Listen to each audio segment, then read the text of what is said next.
What's up, guys, gals? It's your host with most, Griever, as always, bringing you guys some more Ayakashi Triangle, Chapter 127, live reaction like we've been doing for the past couple of weeks.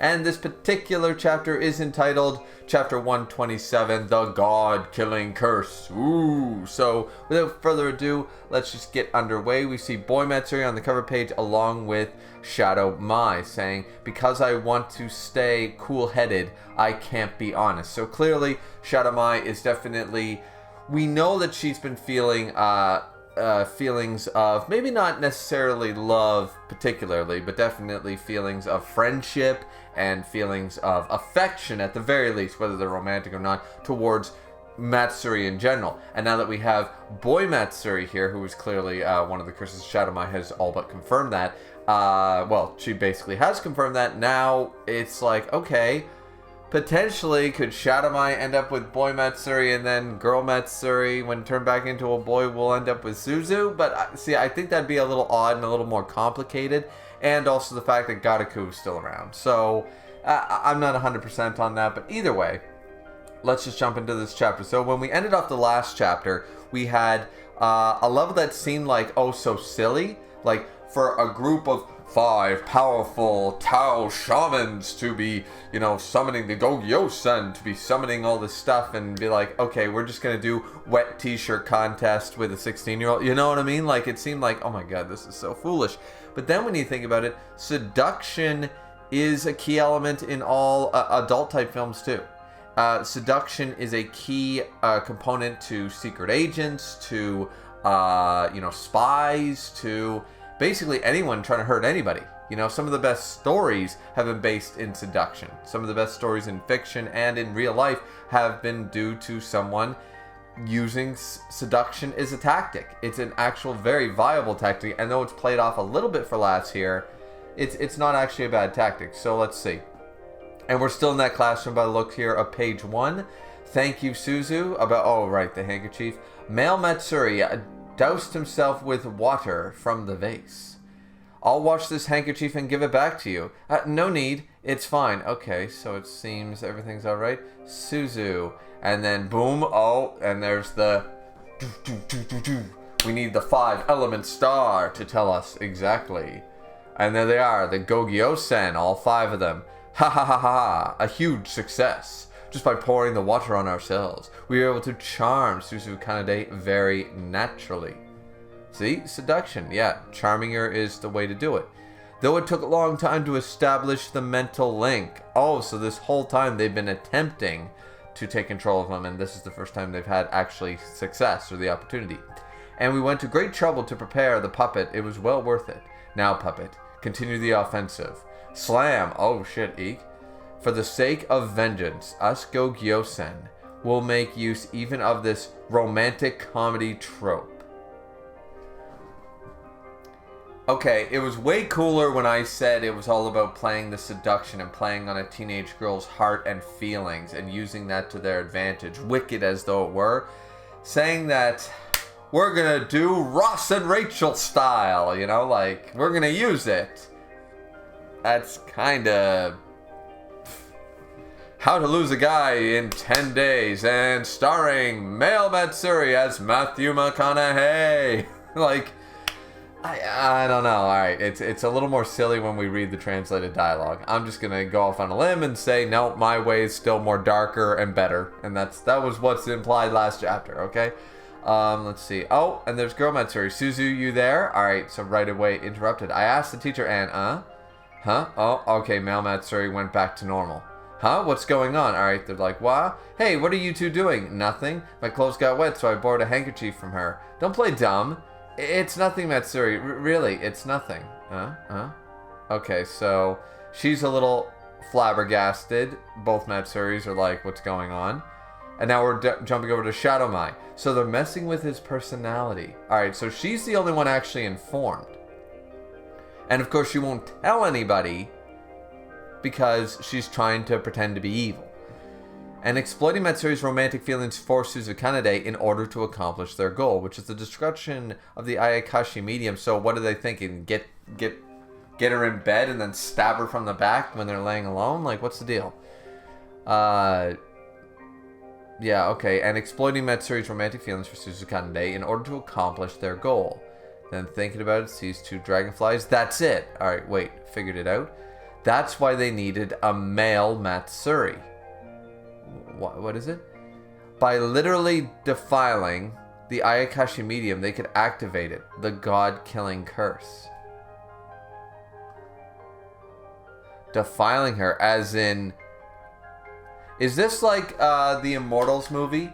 Which, once again, not a bad movie, but she knew not to sleep with anybody. And, like, you have to stay a virgin to be the Ayakashi medium to hold back the god-killing curse. Wait a minute.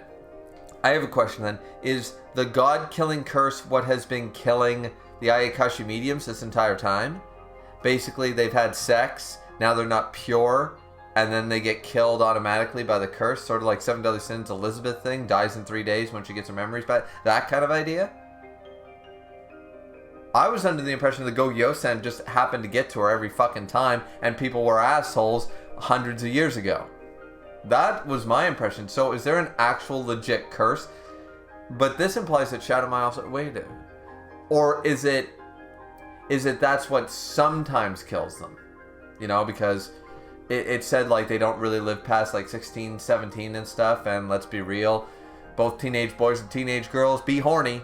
So, I mean, even back then, asking someone to be pure the entire time. And then sometimes, like with Shadow Mai, it was the villagers themselves that ended up attacking prematurely and the god-killing curse didn't activate. This is interesting then. This is interesting. Maybe I don't have all my lore, but I don't think the god-killing curse has been brought up before. I really don't. But this is implying that it's like the Immortals movie, that Suzukanade as the Ayakashi medium, if she's defiled, as in basically getting laid, then if that happens, she loses protection, charms, wards, whatever around her sort of idea, and then she'll lose her powers, she'll be killed, she'll be, you know, fate will deem it so, and the Go-Yosen win. Alright, so I have a lot of questions about this actually then. So Shadow Mai thinking about it, what do I do? Suzukanade is very naive, this is true. If Matsuri got frisky, they would end up going all the way. Also true. Shadow Mai is not a naive moron. She knows that teenagers be fucking.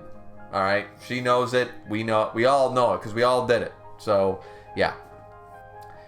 Maybe I should beat Boy Matsuri up. I mean, not a bad idea, but that's a temporary fix. And then and thinking about her crack. No, I should avoid doing anything that would cause my wounds to reopen. Yeah, she's still not fully recovered. What's more, wouldn't that put me on the side of the good guys? Once again, her trying to help them makes her right. So this is the conflict. This is why Shadow Mai, who knows the truth, isn't coming out and telling anybody about it. So let's see. And then, right, I can just ask Garaku to do it. He's very strong. Yeah, where is Garaku? Where's our man Garaku? He's so cool. But wait, I can't. No. We need Garaku back in the story. She's thinking about it. Though I know him well, he's trying to get me to bring back my human feelings, which means he probably can't be trusted. Oh, okay. So she's still on this whole, even though she's clearly feeling human feelings this whole time, and we know that, she's unwilling to admit it to herself. It's part of growth. Unfortunately, her stubbornness is going to affect a lot of other characters. And then, there we go. There's Yayo. Oh, what's the matter, May? Toba, you're still at school? Heh, I just got back from literature club. Did something happen? It's fine. I don't think it's something you can help with. So Yayo says, Ayakashi troubles? Yeah, she automatically assumes it's, alright, well, if it's not something I can help with, it clearly is not a boy-girl problem or help with your studies. It's clearly, yeah. Oh, Ayakashi troubles? In that case, you should get Matsuri. Matsuri? Yeah. I guess Ninokuro can also help, but I think Matsuri is closer to you. Oh, she's blushing because she likes Ninokuro. I like that pairing, by the way. I like that pairing. That's a good pairing for Ninokuro. Let's see. Well, since there are two Matsuris now, I think you could ask either one. Yeah, she wasn't considering that. Wait a minute. Just because boy Matsuri is the problem doesn't mean I can't get girl Matsuri on my side. The real one. Like, she didn't even consider that. Solving the Matsuri problem with Matsuri. Yeah, she thought about it. And, alright, now we're jumping away. It seems to be nighttime. Matsuri, is dinner ready yet? I'm still cooking, give me a minute. Okay, so it's boy Matsuri's turn to cook. Tell me when the miso soup is ready, I'll freeze it for you. Okay, wait. Freeze? You freeze miso soup? Oh, is that just because she's like, because she wants everything to be cold when she eats it? Okay. I don't really care for miso soup. There's something about it. It's not my type of flavor. Maybe I haven't had good miso soup, though, to be fair. I should probably try it again. Why did I do that? Okay, so Boy Matsuri's even thinking of remembering when he was controlled. All of a sudden, my mind went blank, and when I came to, Suzu's face was right in front of me. Shadow Mai's walking in, sneaky, and it seems. There's there's her remembering Matsuri. Let me take in all your grudges towards humans. Yes, that was many chapters ago, but it's still viable. That's when she started to develop these human feelings. And then, boom. Of course, we have to have the classic. We need our Ichi time. We need our Ichi time. All right. So she's standing outside, thinking about all the nakedity times. If I got rid of my human feelings, then I must also get over things like embarrassment. Wait, so is she randomly gonna strip down just because she thinks like being embarrassed because her tits are hanging out is a problem? Okay, sure, whatever. Let's see. So, and of course, yeah, once again, we have girl Matsuri. Of course, she's taking a bath at the time. Of course. The male me, was he trying to kiss Suzu? Wondering about this, and boom, Shadow Mai is there. She's still blushing, but she's doing it completely naked. Okay, so we have now a very naked girl Matsuri and a very naked Shadow Mai. Mai, why are you? And then, all right, she's getting in the tub with her. All right, so this is a lot of men's wet dreams right here. All right, and it's not because there's bathwater involved. Oh no, but let's see. We mustn't let the other Matsuri know about this. Okay. So girl Matsuri is still very fixated on the censored tatas, on the very censored tatas. But still, the conversation must continue. The show must go on, and we need dialogue. So let's go. You got it? Now listen up. All right. It's actually gonna talk. I will let you, and only you, know the true nature of Boy Matsuri and the curse inside him. What? Don't misunderstand. I'm doing this for myself, not because I want to help you or anything. You are now my minion, Matsuri. Just what is her plan? Okay, so she is going to reveal the truth, despite her better judgment of trying to be, Miss Evil and all that stuff, right? Okay. Actually, this isn't a bad turn of events because Yayo also influenced, because she was conflicted. I actually really like that. The inclusion of Yayo basically telling her what to go do, and then she went ahead and did it basically without thinking. If she were to sit there, she never would have came to the conclusion herself, because as I said, she wanted to go to Garaku and went, yeah, no, but he's too goody two-shoes. He wants, no, I want to do this evilly and stuff like that. So because Yayo came in while she was conflicted about telling them, not telling them, or telling anybody, Yayo came in and said, well, why not tell girl Matsuri your problems, if it's an Ayakashi trouble? And her immediate thought was, all right, I'll follow that advice, because she was sort of stumped. She didn't know. It was rock, hard place. She didn't know where to go.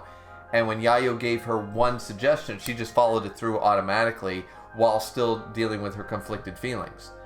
That actually works for her character. While Mai is not resolved her own issues, she's still going to help out the gang, as it were.